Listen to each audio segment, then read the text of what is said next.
로마서 11장 1절부터 5절 한 번만 다시 같이 읽어보도록 하겠습니다. 로마서 11장 1절부터 5절입니다.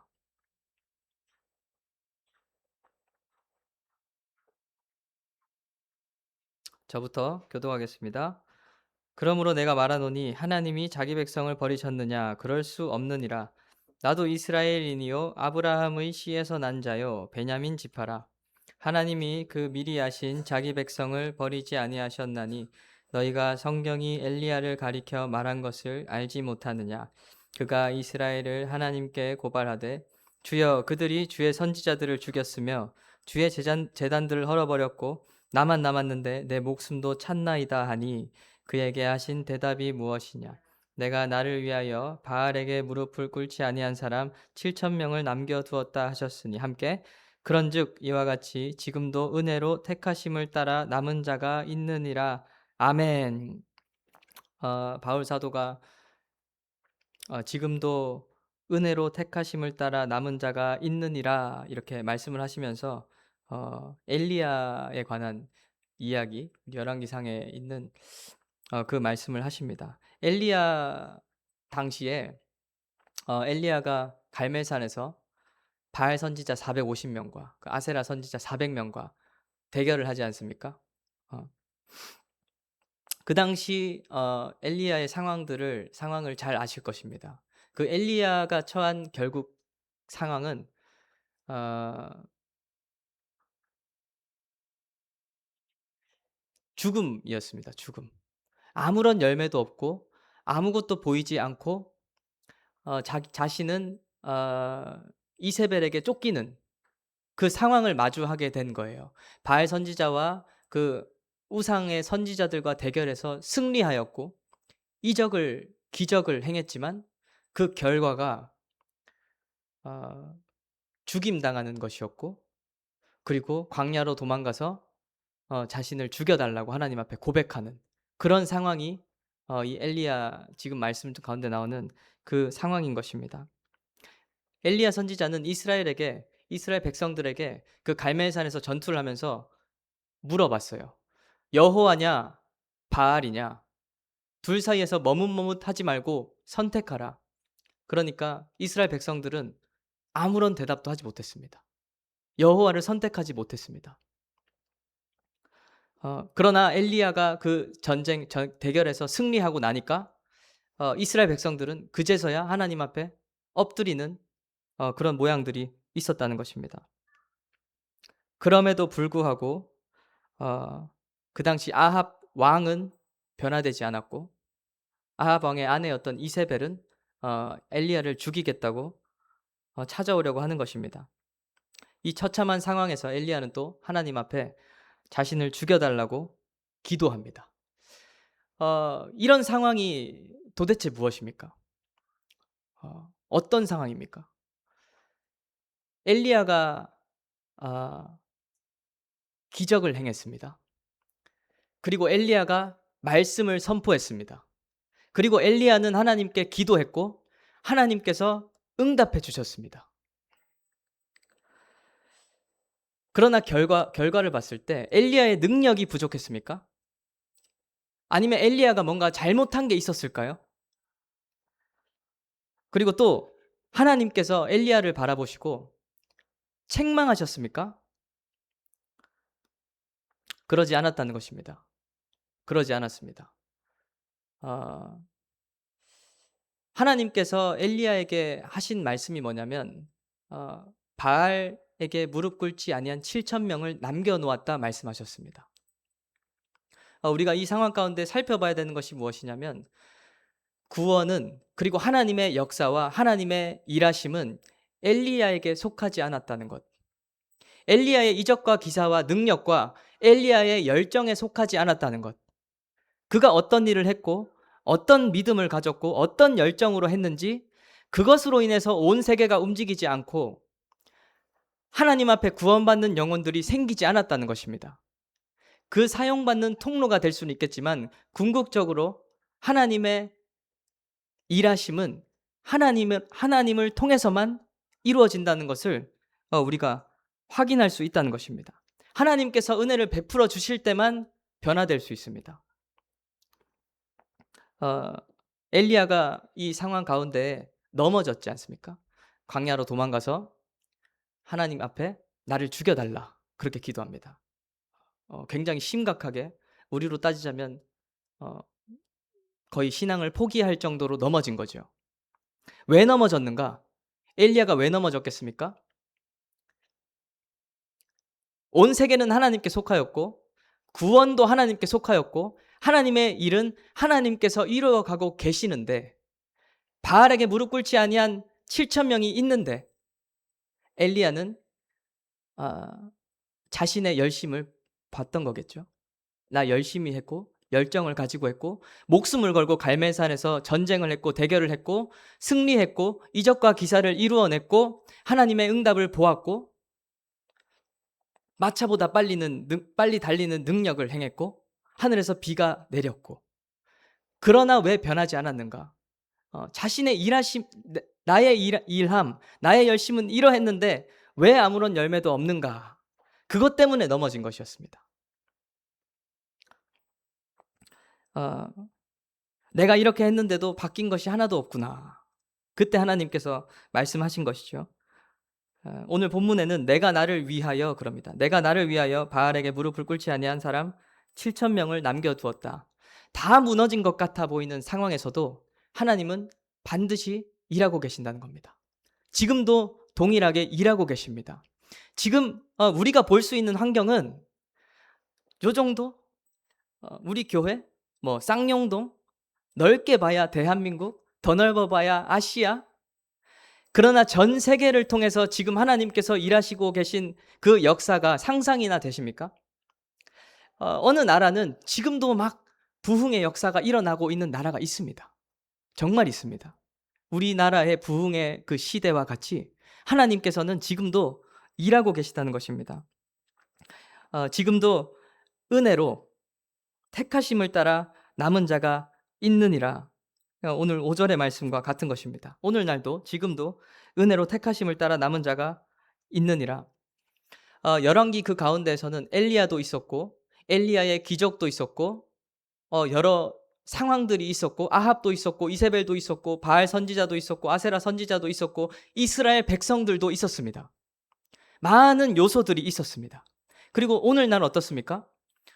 전도사 있고 권사, 집사, 목사, 교사, 그리고 일반 성도들, 형제 자매님들, 그리고 많은 예배와 사역들이 있습니다. 그럼에도 불구하고 결국에는 그것들로 인하여 하나님의 일들이 진행되지 않습니다. 직분으로 인하여, 직분 체계로 인하여, 사역으로 인하여 우리가 모여서 드리는 이 예배로 인하여서 궁극적으로 하나님의 일이 진행되지 않습니다. 궁극적으로는 반드시 하나님의 은혜로만, 하나님의 통치하심으로만 하나님의 일이 진행되고 성취된다는 것입니다. 그러니까 결국에는 각자 영혼이 하나님 앞에 서는 것이 굉장히 중요합니다. 각자 영혼이 서야 됩니다. 하나님께서 교회를 구원하시고 교회를 살리시는데 성경적으로 봤을 때 사랑으로 하나 되는 우리 교회가 구원받는 일이 있을까요? 요한계시록 끝까지 갔을 때 우리 교회가 구원을 받았대요. 그런 일이 있을 것 같습니까? 저는 없다고 봅니다. 대한민국에 수많은 교회가 있지만 그 교회가 통째로 구원을 받았다. 아니면 한국 교회가 구원을 받았다. 없지 않습니까? 각각 영혼이 하나님 앞에 서서 하나님의 은혜로 서 있을 때 구원을 받는 것입니다. 내 영혼이 하나님의 일하심과 통치를 경험할 때에 구원이 임하는 것입니다. 직분 체계, 사역들, 공예배의 형식들, 그런 것들로 인하여서 내 영혼이 영향을 받고 있는 것은 본질적인 문제가 있다는 것입니다. 본질적으로 내 영혼이 하나님의 은혜를 공급받지 못하고 있다는 반증이기도 한 것입니다. 어떻게 하나님 앞에 서야 하는가? 내 영혼이 하나님의 은혜로만 서야 한다. 궁극적인 것을 말씀드리는 겁니다. 그리고 본질적인 것입니다. 하나님의 은혜로만 설 수 있어야 합니다. 다 없어져도 하나님의 은혜로만 설 수 있어야 하는 것입니다. 로마서 11장에는 굉장히 어려운 말씀이라고 생각이 됩니다. 로마서 11장 전체를 보면 이스라엘의 넘어짐에 대해서 말씀을 하시고, 넘어짐이 완전히 넘어졌느냐, 이스라엘이 넘어짐으로 인해서 이방에까지 복음이 전파된 것이다.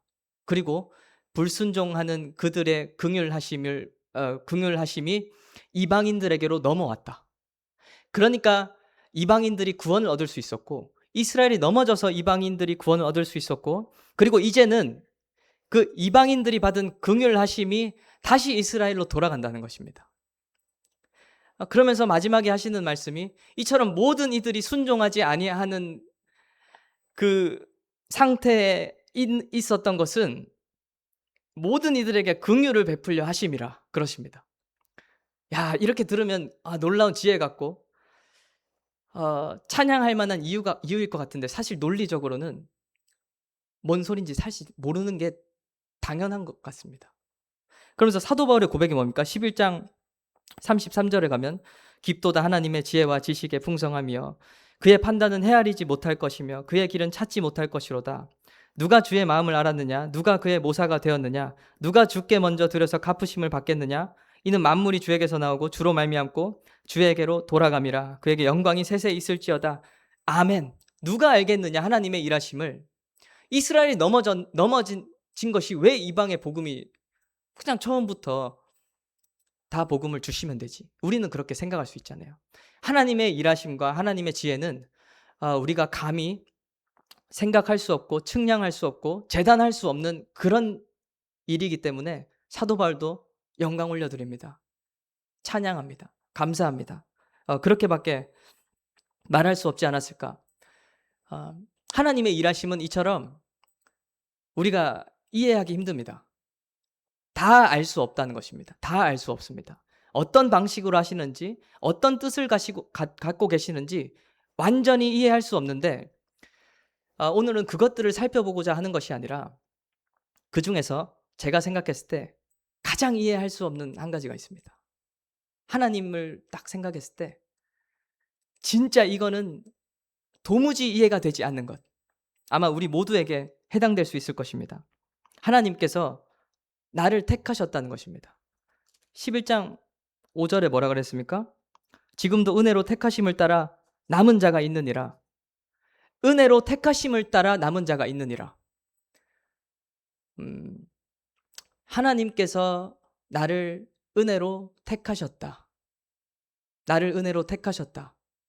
그 사실이 우리 모두에게 하나님을 바라봤을 때 가장 이해할 수 없는 사실인 것입니다. 내가 왜 하나님의 은혜를 입었는가? 내가 왜 택하심을 받았는가? 내가 왜 하나님의 보호하심 속에 있는가? 왜 내가 바알에게 무릎 꿇지 아니한 7천인 속에 들어가 있는가? 저는 우리 모두가 그런 자임을 믿습니다. 할렐루야. 진짜 하나님께서 은혜로 택하셔서 바알에게 무릎 꿇지 않는 자. 왜 내가 그런 자가 되었는가? 하나님의 은혜를 입었는가? 하루 종일 묵상하고 금식하고 철야하고 고민하고 몇 년을 고민해 보십시오. 하나님께서 나를 택하신 이유를 찾을 수가 있는지 지금 잠깐이라도 고민해 보십시오. 하나님께서 은혜로 나를 택하신 이유가 무엇인지.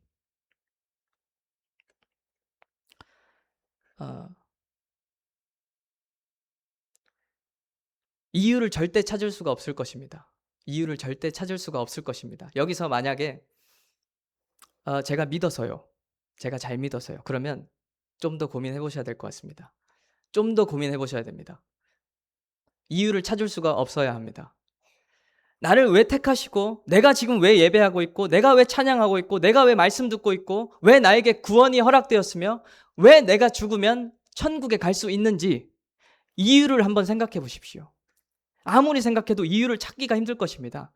그것이 바로 은혜인 것입니다. 그것이 은혜라는 것입니다. 유형의 교회는 사라질 수 있고, 공적인 예배는 사라질 수 있고, 직분 체계는 사라질 수 있습니다. 사역과 행사들은 모두 사라질 수 있습니다. 그러나 하나님의 은혜를 입어서 택함받은 그 자는 영원히 하나님과 함께하고 바알에게 무릎을 꿇지 아니하는 것입니다.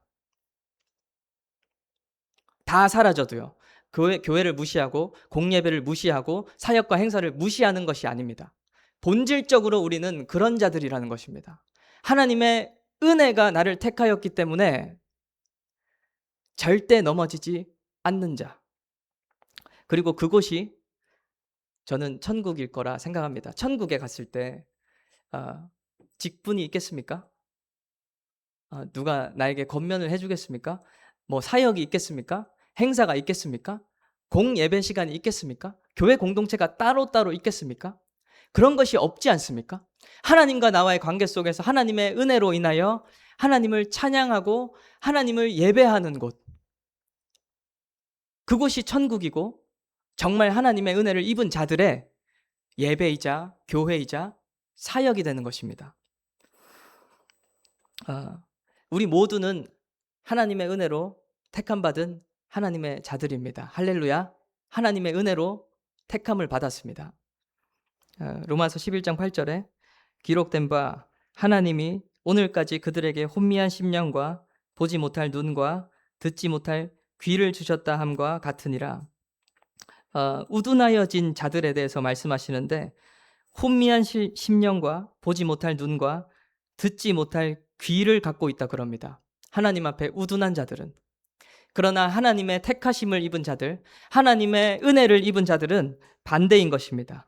혼미한 심령이 아니라 하나님께서 우리에게 깨끗한 마음을 주셨습니다. 보지 못하는 눈이 아니라 하나님께서 우리에게 볼 수 있는 눈을 주셨습니다. 듣지 못하는 귀가 아니라 우리에게 들을 수 있는 귀를 하나님께서 주신 것입니다.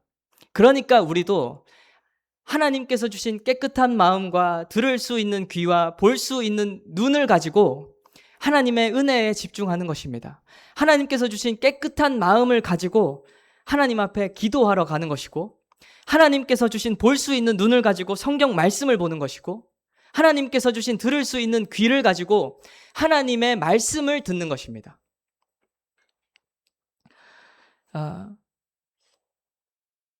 이 세상에서 살아가고 있는 우리들은 아마 그럴 것입니다. 모두 힘들 것입니다. 모두. 정말 모두가 힘들지 않은 사람 아무도 없을 것입니다. 누구까지 힘드냐? 우리 소임이랑 은기까지 힘듭니다. 오늘 은기 얼마나 힘들었는지 아십니까? 은기 소파에 세워놨는데 계속 이렇게 못 버티니까 킥 꼬꾸라져서 얼마나 울었는지 아십니까? 소임이 오늘 저녁에 배고파서 얼마나 울고 빵 먹고 싶어가지고 얼마나 울었는지 아십니까? 모든 사람이 다 힘들어요. 어디 안 아픈 사람 누구 있습니까? 그러나 하나님의 은혜를 입은 자들은 그 상황과 환경이 변화되는 것이 아니라 다릅니다. 하나님의 은혜를 입고 있는 자들은 같은 상황임에도 불구하고 내가 속한 본질이 다른 것입니다. 본질이 달라서 하나님의 은혜에 주목하고 하나님을 바라보기 때문에 괜찮은 것처럼 보이는 겁니다.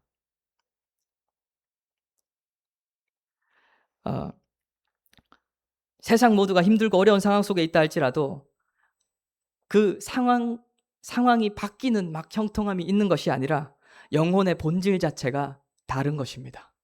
하나님의 은혜가 있는 영혼은 본질 자체가 다르기 때문에 하나님께 속한 자로서 이 땅에서 살아내는 것입니다. 나만 특별히 저주받은 것 같고, 나만 특별히 힘든 것 같고, 세상이 나를 억울하게 하는 것 같은 그 생각은 마귀에게 억눌리고 놀아나는 생각입니다. 마귀에게 놀아나는 것이 아니라 하나님의 은혜에 오늘도 집중하는 것입니다. 오늘도 하나님의 은혜에 집중하는 것입니다. 나를 힘들게 하는 것들, 나를 억울하게 하는 것들, 그런 것들을 바라보는 것이 아니라 오늘 나에게 주신 모든 축복이 무엇인지, 오늘 내가 숨 쉬는 것이 얼마나 은혜인지, 오늘 제가 딱 생각한 것이 그거예요. 두 자녀가 있잖아요. 여러분들 다 키워보셨기 때문에 저는 또 많은 육아에 할당된 일을 막 하고 있지 않기 때문에, 근데 두 명이 있을 때 너무 힘들 때가 있어요. 자녀를 바라보면서 막 해야 될 일은 많은데 자녀들 케어하고 아시잖아요. 이런 것들과 같은 많은 상황들이 있지만 그 두 자녀 때문에 힘든 것을 바라보면 내가 마귀에게 억눌린 거예요. 악한 것들, 부정한 것들, 부정적인 것들, 더러운 것들. 그러나 저 두 자녀가 있어서 얼마나 행복한지 하나님께서 베풀어 주신 나의 행복들, 나의 기쁨들, 내가 아무리 힘들다가도 두 자녀만 보면 힘이 샘솟는 것, 이것이 하나님의 은혜를 입은 자의 태도인 것입니다. 하나님께서 나에게 주신 축복을 주목하고 바라보십시오. 믿음의 눈을 들어서 이미 나에게 부어주신 많은 것들이 있습니다. 이미 나에게 정말 많은 은혜를 허락하셨고 생명 주셨고 지금까지 살아오게 하셨고 오늘도 살아가게 하시며 앞으로도 살아가게 하실 하나님의 은혜가 있다는 사실입니다. 우리는 그 은혜에 주목하면서 나아가는 것입니다. 그것이 하나님의 자녀이고 은혜를 아는 자인 것입니다. 은혜를 아는 자. 그러면 어떻게 됩니까? 나 왜 이렇게 힘들지가 아니라 나를 왜 이렇게 축복하시지? 나를 왜 이렇게 연단하시지? 왜 이렇게 나를 평안하게 하시지? 왜 이렇게 나를 자유롭게 하시지? 왜 이렇게 나를 놓아주지 않으시고 왜 이렇게 나를 귀찮게 하시고 왜 나를 절대 포기하지 않으시지? 이렇게 시선이 바뀌는 겁니다. 상황은 같은 거예요. 그러나 하나님의 은혜를 기억하고 은혜에 주목할 때 하나님의 시선과 은혜와 사랑이 느껴지기 시작하는 것입니다. 저는 이것이 믿음이라 봅니다. 믿음이지 않겠습니까? 오늘 말씀을 읽는데도 앞에 한 1, 2장은 1, 2, 3장은 맹하게 읽었어요. 부끄러운 고백이죠. 음성이 나오는데 맹하게 읽었습니다. 근데 네 번째, 다섯 번째 장 넘어가면서 딱 정신을 차렸어요. 어떤 작용이 일어났냐면 믿음의 눈이 확 하늘을 향했어요. 하나님을 보게 됐어요. 이 땅의 상황, 내가 처한 문제, 이 땅의 환경들이 아니라 믿음의 눈이 착 들어서 하나님을 보는 순간 모든 문제가 해결이 받는 것 같은 하나님의 은혜가 내 안에 채워지는, 생명으로 채워지는, 다시 한번 일어설 수 있고 다시 한번 나아갈 수 있는 그 시선이 우리에게 정말 필요한 것입니다. 하나님이 왜 나를 이렇게 축복하시지? 왜 나를 이렇게 인도하시지? 나를 연단하시지? 도대체 하나님께서 왜 나를 이렇게 사랑하시지? 왜 이렇게 나를 사랑하시지? 그런 경험들 다 있으시지 않으세요? 하나님이 온 세상에서 나만 사랑하시는 것 같은, 왜 이렇게 나에게 주목하시지? 왜 내가 하는 행동 하나하나에 다 토를 다시고 신경 쓰시지? 얼마나 사랑하시는지 은혜에 주목하고 생명에 주목하고 하나님께 주목하고 하늘 영광에 주목하여 오늘도 정말 하나님의 은혜 안에서 살아내시고 그러지 못하다면 눈을 들어 하나님께서 이미 주어주신 모든 축복을 바라보며 누리고 찬양하며 감사하는 저와 여러분 되시기를 기도합니다. 제가 기도하고 함께 찬양하기를 원합니다.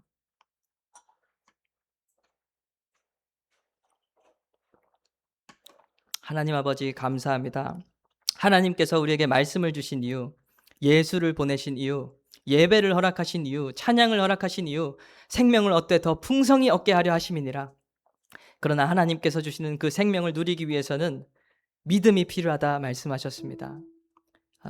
그 믿음은 하나님을 믿는 믿음, 하나님의 살아계심을 믿는 믿음, 하나님께서 엘리야에게 말씀하셨던 것과 같이 모든 상황이 다 무너진 것 같으나 바알에게 무릎 꿇지 아니한 7,000명을 내가 남겨두었다. 무슨 말씀입니까? 하나님은 오늘도 살아계시고 오늘도 일하고 계시다. 하나님을 신뢰하여도 괜찮다. 그런 말씀이지 않습니까? 오늘도 일하고 계신 하나님, 그리고 오늘까지 인도하신 하나님, 나에게 주신 축복에 주목하기를 원합니다. 부정적이고 더럽고 나를 죽이고 올가매는 마귀의 생각이 아니라 오늘 하나님께서 인도하시고 살리시고 생명 주시고 부어주신 그 은혜에 주목하며 나의 영혼이 하나님께 속한 자로서 살아낼 수 있도록 힘을 주시고 믿음을 더하여 달라고 우리 함께 예수여 부르시고 기도하겠습니다. 예수여.